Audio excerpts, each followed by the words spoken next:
world headquarters of common sense. Talk Radio. But this was a good day, wasn't it? This was the Daily Mail all across the front, a victory for women's rights. It was a pretty good day, wasn't it? I guess it was a slightly better day than yesterday, but I don't think it's a particularly victorious day for women. See, this goes back to that trick of language. And if we'd said men all along, then single-sex spaces would have never included men, but we haven't been saying that, and we still can't say that. And the EHRC doesn't seem to also be able to bring itself to say it. The GRA has done a hell of a lot of damage for women's rights, and without recognising or changing people's legal sex, then we wouldn't be in any of this trouble. It's ludicrous. I noticed on your sweater there you've got that very, very difficult question. What is a woman? Why don't you define that right now, Kellie-Jay?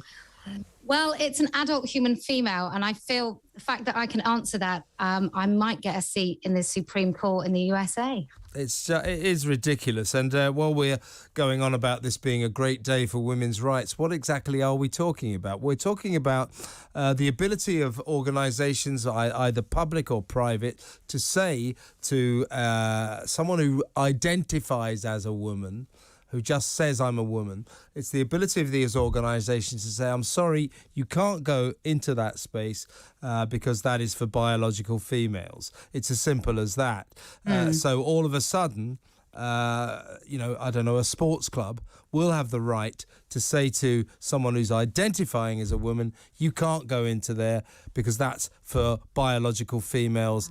Anyway, so it seems that we have just come to a point of common sense, but why did we spend so much time away from the world of common sense on this pretty straightforward issue, it seems to me?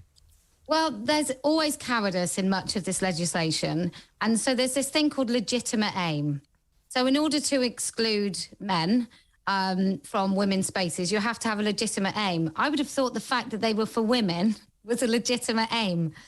You can't come and play rugby against women is a legitimate aim to stop men because you might actually break their backs, their legs, or kill them. So that would be a legitimate aim. I think women gathering, talking about themselves and their rights and their bodies and their spaces, and we are different to men, I would have thought that was a legitimate aim. How can that not be? What do you think of this new campaign, Sex Matters? The three women who have launched a campaign that in the weeks coming up to the local elections, they're going to go to every candidate of the main parties and make them define what a woman is. And if they can't give a legitimate answer or an answer that makes sense, they're going to encourage everyone not to vote for them. Look, I think that I wish them all the luck in the world, but the bigger issue is that most people have no idea what's going on. And so most people think, due to politicians, due to the media not being able to use accurate language, most people think that this is a brand new civil rights, that there's some very vulnerable people, and that women's rights are just sort of in competition, if you like, but not under threat. So I think for me, I think the public need to know what's going on. I personally would like to target IPSO and get them to lift the ridiculous sanctions on anybody that correctly calls a man a man. It was a bit difficult at one point where a male prisoner identified as female was transferred to a female prison and went on to rape two of the inmates. And the media had to refer to the rapist as she. So sometimes these rules, I accept that, Kelly, can be quite difficult, but the rules are the rules. But that does bring into play the relevant question. What I would like to know, I don't know what your understanding of the situation is now, is if that happens again, given this new ruling by the Equality and Human Rights Commission, if a male prisoner decides to identify as a female, will she now still be transferred to a women's jail? Because in the past this has happened with disastrous results. Do you think there'll be an end to that? Well, I'm not sure before this quite feeble announcement by the EHRC that they should have been allowed anyway. I'm not sure there's anywhere in any guidance that would say it's a great idea to put a rapist in a women's prison. So I don't know if this strengthens it or, well, do you know what I mean? It isn't a great idea, is it? Sorry. No, I mean, what was sometimes I wonder, what is the conversation? Is the conversation completely omitting the fact that women exist when they talk about putting these rapists and serious criminals into women's prisons? Or, how does that even happen? Oh, we've got John, now Janet, and he has raped 5 people, but we think, he likes to dress as a woman. He identifies as a woman. We're just going to chuck him in with the women. Oh, is that the non-violent women, the majority of which are serving time because they've also been victims of abuse? Yes, those women. I mean, it's ridiculous. And how did we ever get to a situation? I mean, this has now been addressed and redressed, but how do we get to a situation where rape refuge centres for women who've been raped were not allowed to ban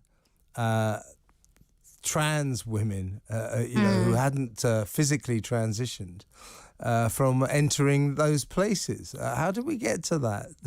Well, look, I think a long time ago, some well-meaning people saw these particular men as incredibly vulnerable. And then what happened is some of those men, for good or bad reason, and I can't think of a good one, decided to work within that sector. And then once those men are working within that sector, for example, the CEO of Edinburgh Right Crisis is a man who got his job not telling anybody that he wasn't a woman. I mean, he now runs it. And one of the conditions of any trauma therapy is to unpick how these women feel about men who call themselves women. Part of their trauma therapy is to be compelled to believe that men can be women. So that's how we get there. We get a lot of well-meaning people, a lot of lazy people, a lot of people who can't actually see the end of their nose as to what the potential harm might be, and just going along with stuff. And then the next minute, we're in a really, really dangerous situation. See, at this point, of course, we have to go through this ritual where I say, and I do sort of believe this, I don't mind. It's absolutely fine for me that somebody who's transitioned wants to be treated as a woman, wants to be called a woman's name, wants to be addressed with the female pronouns, she and her. Absolutely fine by me. All of that is cool. But there are these difficult areas, aren't there? Like women's prisons, rape refuge centres, and dare I say it, female sport. Now, when this system of kindness towards people who've transitioned infringes on those areas, it seems to me it undermines women's rights. It undermines women's right to compete in sport on a basic level platform. It undermines perhaps the safety of female prisoners in female prisons, and it undermines the safety of rape victim females in rape refuge centres. Do you see what I'm saying? I totally do. I'm absolutely determined by the end of this year, Kevin, I'm going to convince you of the thin end of the wedge argument when it comes to surrendering any female language for men and where it always is likely to end up. Well, that is your standpoint, and as you know, I respect it, but I can't go along with it for a number of reasons. Of course. But this is the difficult situation we're in. What do we need to do to sort this mess out? Because it is a mess. We have senior politicians like Keir Starmer, and to be fair, Rishi Sunak as well. It's a cross-party problem. They can't go onto the telly or the radio or give an interview, and they won't define what a woman is. Where does this? How can we cure this madness? It's just going to take some people to stand up and speak up. It's going to take some brave politicians. I always thought some of the Labour women would actually stand up and get a bit feisty, and they really haven't on this issue. We can't forget that Boris is in power, so it is entirely up to the government, really, to be very strong on this. And they have to do it without fear. I mean, maybe the House of Lords is more of a solution, which I never thought I would say as somebody who probably 5 years ago thought it should be abolished. But the fact that they don't have to rely on being elected might be a good thing. Maybe ban all politicians from Twitter so they don't get a really false sense of the real world and how people feel. People that work with their hands and have mortgages to pay and worry about how much their heating bill is going to be over the next couple of months, they do know what a woman is. It's people more in the sort of lofty middle class where they're not going to be harmed by it that seem to pretend that they don't. Well, listen, I think you and I are both fully in favour of trans rights. I certainly am. As I say, as I always say at this point, as far as I'm concerned, everybody should have the right to live their life in whatever way makes them happy, and good luck to them. However, when that desire infringes on the rights of women, we hit a problem. That's the problem. It's, as I always say to you, Kelly, you often hear women referred to as people with cervixes or people who menstruate. You never hear men referred to as people with testicles. That's sexist. Good talk. Hot talk. Bold talk. Talk radio. Listen on your smart speaker. Watch it live on your smart TV. The world headquarters of common sense. Talk radio.